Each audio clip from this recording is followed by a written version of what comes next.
we're going to go back to the original issue discount. And I'm going to go over where all this stems from. This all stems from HJR 192. And here's the phrase: shall be discharged upon payment dollar for dollar in any coin of currency which at the time of payment is legal tender for all public and private debt. What was legal tender for all debt, public and private, in 1933? Gold was. The government confiscated all your gold. They sent it to China, so they had to give you, that was payment or discharge upon presentment. They discharged all of your debt. Future. This is future. You can't take somebody's money away and not give them compensation. Compensation. Contract civil law. When two persons are equally indebted to each other, there takes place a compensation between them, which extinguishes both debts. Compensation is, therefore, a reciprocal liberation between two persons who are creditors and debtors to each other, which liberation takes place instead of payment and prevents a circuity. Sense 2. Compensation takes place, of course, by the mere operation of law. Even unknown to the debtors, the two debts are reciprocally extinguished as soon as they exist simultaneously, to the amount of their respective sums. Compensation takes place only between two debts, having equally for their object a sum of money or a certain quantity of consumable things of one and the same kind, and which are equally liquidated and demandable. Compensation takes place whatever be the cause of either the debts, except in case, first, of a demand of restitution of a thing of which the owner has been unjustly deprived, second, of a demand of restitution of a deposit and a loan for use, third, of a debt which has for its cause ailments declared not liable to seizure. Compensation is of three kinds: 1, legal or by operation of law; 2, compensation by way of exception; and 3, by reconvention. Compensation very nearly resembles the set-off of the common law. The principal difference is this: that a set-off, to have any effect, must be pleaded, whereas compensation is effectual without any such plea. Only the balance is a debt. Bouvier's, 1856. So they compensated you by prepaying all of your debt, dollar for dollar. This has been going on since 1933, and nobody understands it because they keep trying to pay debts that are prepaid because people don't understand the OID process. So I'm going to go over this. I keep going over this because this is the crux of everybody's problem. I don't care if you're in a criminal case, you're in a civil case, it's a tax case. And if you don't understand what a tax is, you don't understand what's going on. Everybody I talk to goes, oh yeah, I understand what a tax is. And I start asking them questions and they can't answer it. Tax. A monetary charge imposed by the government on persons, entities, transactions, or property to yield public revenue. Most broadly, the term embraces all governmental impositions on the person, property, privileges, occupations, and enjoyment of the people, and includes duties, imposts, and excises. Although a tax is often thought of as being pecuniary in nature, it is not necessarily payable in money.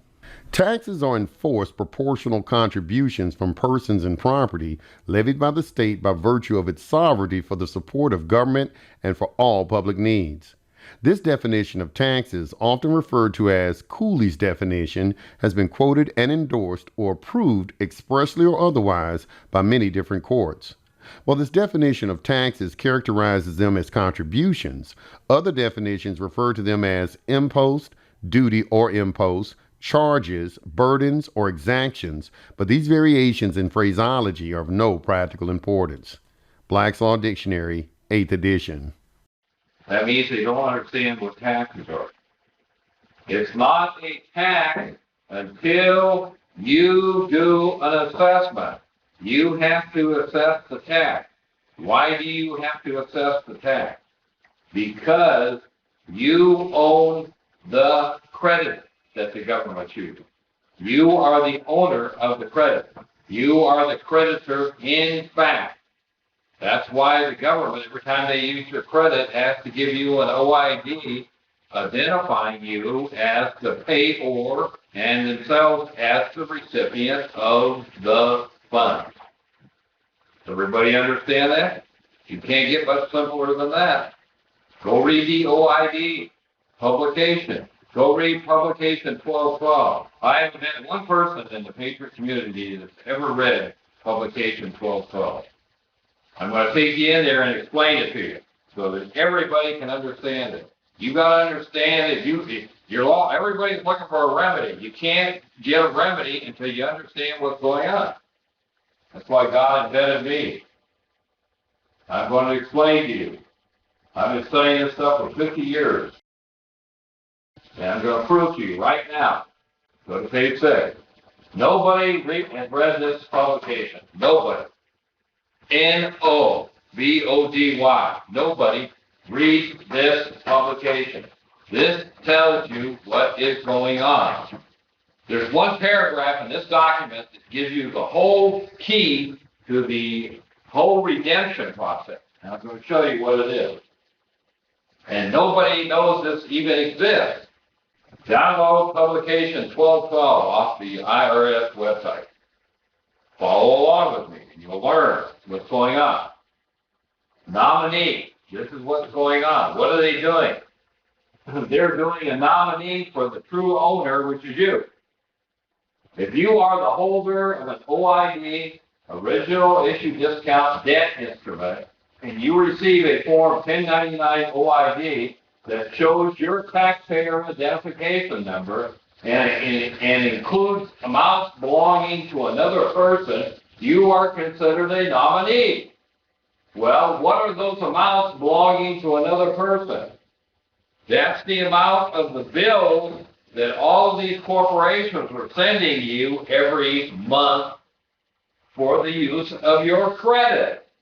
And they're reporting it on a tax statement. They're using your credit. And they're doing it as a nominee for you because they're using your credit. You must file another Form 1099 OID for each actual owner. You are the owner. You are the payor on the 1099 OID because they're using your credit. And they send you a bill to notice you that that's the amount of your credit that they are using. Now, that doesn't become a tax until you assess it. And the way that you assess it is you have to file a 1040 tax form and a 1099 OID and a 1096 and a 1040B.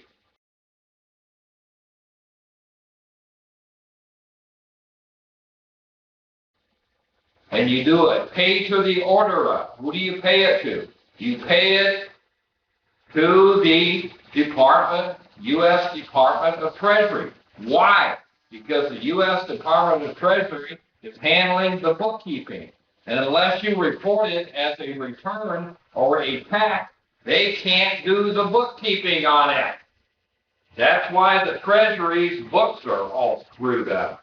Their payables and their receivables are out of balance. Payables are what they owe to you, and they can't pay you because you haven't filed the proper paperwork to get the refund on the credit that you're giving away to everybody. You can't get much simpler than that. So after 3 years, somebody else comes in and grabs it. Yeah, so what they're doing, because it's abandoned property, because you never claimed it, so they do it. They do this nominee. They do it in your name. And they use your taxpayer identification number. And they do a 1099-A showing it as abandoned property because you never claimed it. It's like taking a $100,000 suitcase full of $100,000 bills and throwing it down on the sidewalk. Whoever claims it owns it. If you think this isn't what's going on, you're going to be in for a rude awakening. It's exactly what they're doing.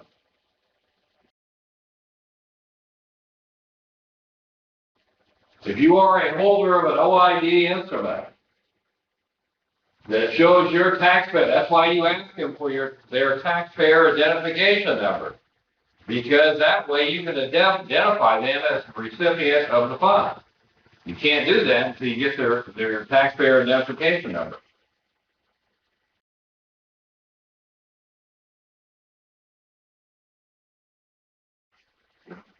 That shows your taxpayer identification number includes amounts belonging to another person.